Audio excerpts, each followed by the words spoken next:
আসর বসলো, বেশ জমিয়েই বসলো। দুপুরের খাওয়া দাওয়া শেষ করে অখিলদের রুমে স্পিকারে লো ভলিউমে পুরনো দিনের বাংলা গানের প্লেলিস্ট চালিয়ে দিয়ে বসলো সবাই। নীল মদ তেমন খায় না, খেলেও ওই 1-2 পেগ। ও একটা জয়েন্ট রোল করে সেটাই টান দিয়ে বলল, হরিহরদা, এতদিন এখানে থাকলাম, অথচ তোমার বাড়ি কোথায় সেটাই তো জানতে পারলাম না। হরিহর ততক্ষণে 2 পেগ চড়িয়েছে। সাধারণত 4 ধরনের মদখোর মানুষ আছে। 1, পেগের সঙ্গে সঙ্গে এদের নেশা চড়ে। মোটামুটি 7-8 পেগ খেলে হাত পা টলে, 12 পেগে বমি করে নাক উল্টে ঘুম। 2, কিছু মানুষের প্রচুর মদ খেলেও 1 ফোঁটা নেশা হয় না। যে অবস্থায় এরা খাওয়া শুরু করে সেই অবস্থাতেই খাওয়া শেষ করে উঠে যায়। আর 3, প্রথম পেগ পেটে পড়তে না পড়তেই এদের মাথা টলে, আর 2 পেগে সিনেমা শেষ। 4, এই ধরনের লোকগুলো বড্ড ভয়ঙ্কর হয়। বন্ধু বান্ধবের পয়সা এদের পিছনেই যায়। 3 নম্বরের মতো 1 পেগ পেটে পড়লে এদেরও নেশা চড়ে যায়, কিন্তু তাও এদের খাওয়া শেষ হয় না।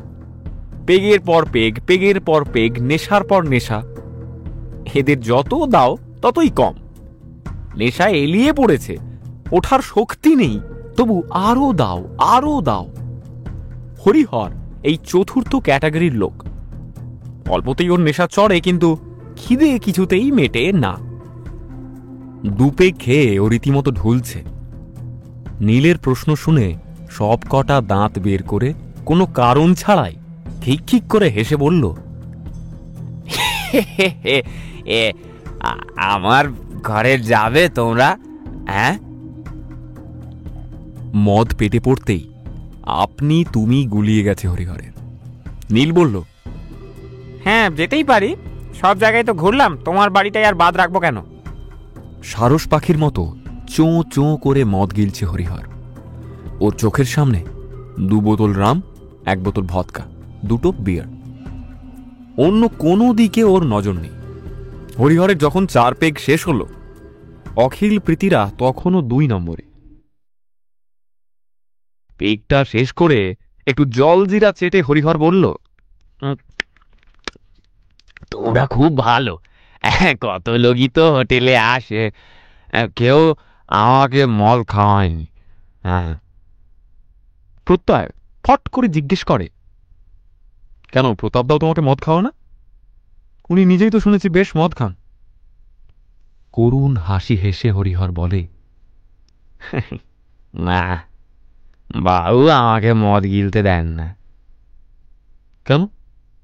প্রশ্ন করে অখিল। হরিহর বলে, কি জানি, হোটেলের কাজের জন্য বোধহয়। সঞ্জয় চোখের ইশারা করে থামিয়ে দিল অখিলকে। এখনো হরিহর যথেষ্ট সচেতন। এইসব প্রশ্ন এখনই করলে ও সতর্ক হয়ে উঠতে পারে। দ্বিতীয় বোতলের 1/3 যখন বাকি, তখন হু হু করে কান্নায় ভেঙে পড়ল হরিহর। নিজের মনেই বলল,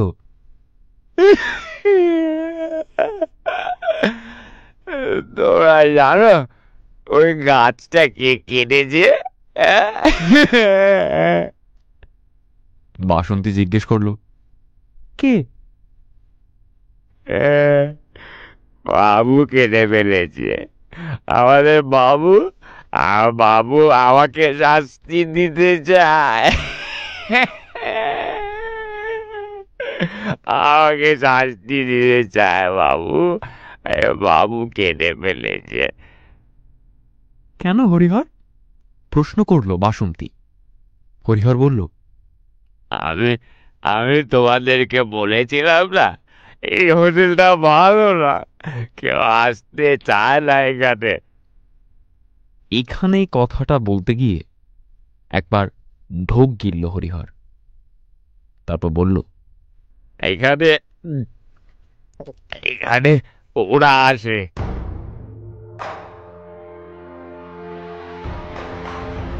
মাধবী জিজ্ঞেস করল, কারা? হরিহর বলল, তোমরা শহরের মানুষ, এইসব বিশ্বাস করবে না। আমার দাদাকেও ওরাই মেরেছিল। হ্যাঁ, বাবুও বিশ্বাস করতে চান না, কিন্তু ওরা আসে। ওরা অখিল বলল, সেদিন রাতে জঙ্গলের ভিতরে কার যেন চিৎকার শুনেছিলাম আমরা। ওটা কার চিৎকার ছিল তুমি জানো? হরিহর যেন শিউরে উঠল অখিলের কথা শুনে। বেশ কয়েকবার দুদিকে মাথা নাড়ালো। না না, আমি জানি না।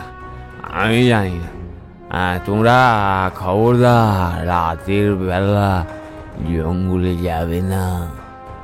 জঙ্গলটা অভিশপ্ত জঙ্গল। রঙ্কিনী দেবীর অভিশাপ আছে। রঙ্কিনী দেবীর অভিশাপ আছে। সঞ্জয় এতক্ষণ চুপচাপ কথা শুনছিল। এবার সে প্রশ্ন করল, কি অভিশাপ? হরিহর বলল, এ আমার বাপ দাদার মুখে শোনা। অনেক আগে এই পলাশডিহিতে একজন সাধু থাকত। তার উপরে সাধু ছিল ভিতরে ভিতরে লম্পট জোচ্চোর।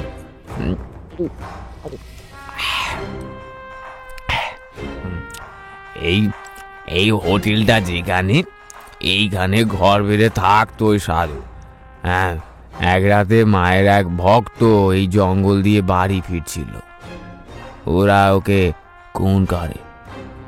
পরের দিন জঙ্গলের মধ্যে গ্রামের লোক সেই লোকটির লাশ খুঁজে পায়। ওরা জানতো না যে কে খুন করেছে, কিন্তু সেই রাতে একটা অদ্ভুত ঘটনা ঘটে। সেটা ছিল পূর্ণিমার রাত। সারা পলাশডিহিতে একটা বাঁশির সুর বেজে ওঠে রাত বাড়ার সঙ্গে সঙ্গে। রাত যত এগোয় বাঁশির সুর ততই বাড়ে। মধ্যরাতে বেরোনোর পর হঠাৎ কাদের যেন মরণ চিৎকার শুরু হয়।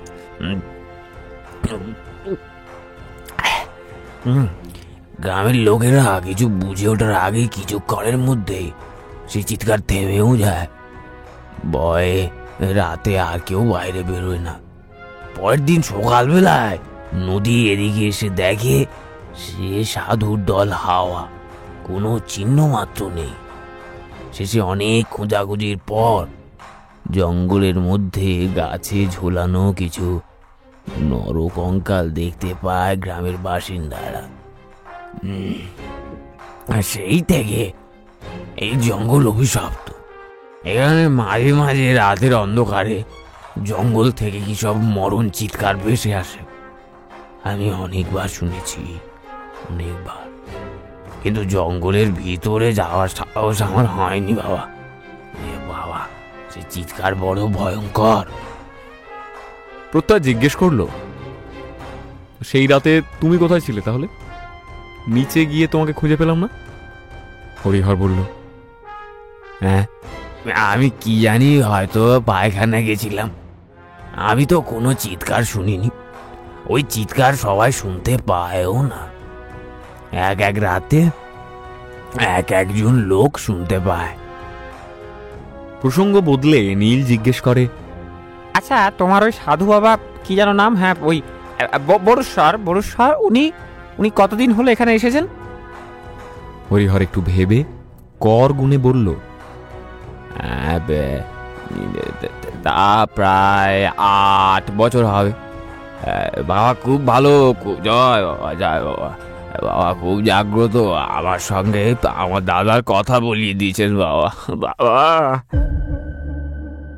হরিহরের শেষ কথাটা শুনে একবার ওদের সবার মধ্যে দৃষ্টি বিনিময় হলো।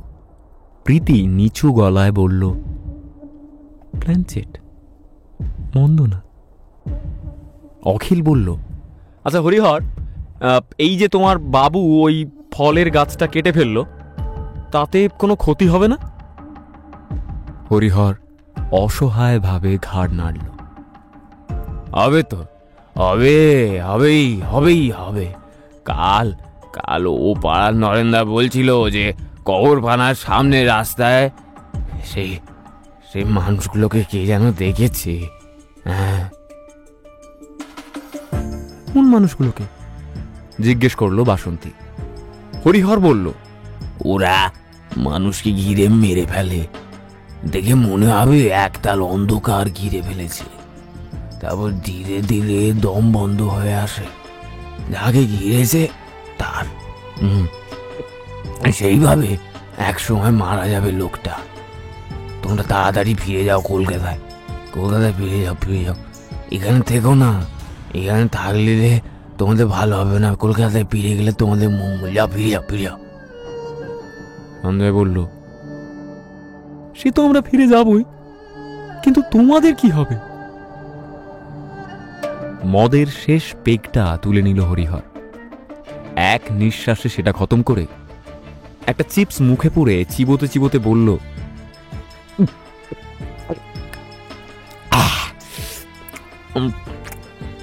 আমাদের কি হবে? এই গ্রামে পিশাচ নৃত্য শুরু হবে এই পূর্ণিমাতে। মানুষ মরবে, পাগল হবে, গা হাত পায়ে ঘা হবে। তোমরা বাঁচতে চাইলে পালাও। অন্তত এই হোটেল ছেড়ে দাও, স্টেশনের দিকে চলে যাও। এদিকে থেকো না, পলাশ দিতে থেকো না, আর পলাশ দিতে থেকো না। বিকেল পড়ে এসেছে। সুবর্ণরেখার শান্ত জলে সূর্যের গোলাপি রোদ এসে মিশে যাচ্ছে অকাতরে। মদ শেষ হয়েছে বেশ কিছুক্ষণ। হরিহরও ফিরে গেছে ওর ঘরে। ওরা সবাই চুপ, দ্বিধা বিভক্ত মনে। কেউ সিগারেট টানছে, কেউ কোল্ড ড্রিঙ্ক খাচ্ছে। কেবল সঞ্জয়ের মনে অন্য চিন্তা ঘুরছে। হরিহরের বলা শেষ কথাগুলো। এই জঙ্গলে এক পিশাচি বাস করে। ছেঁড়া ফাটা মুখ, চোখ চোড়া, শুকনো। ঠিক সেদিন রাতে সঞ্জয় যেমনটা দেখেছিল।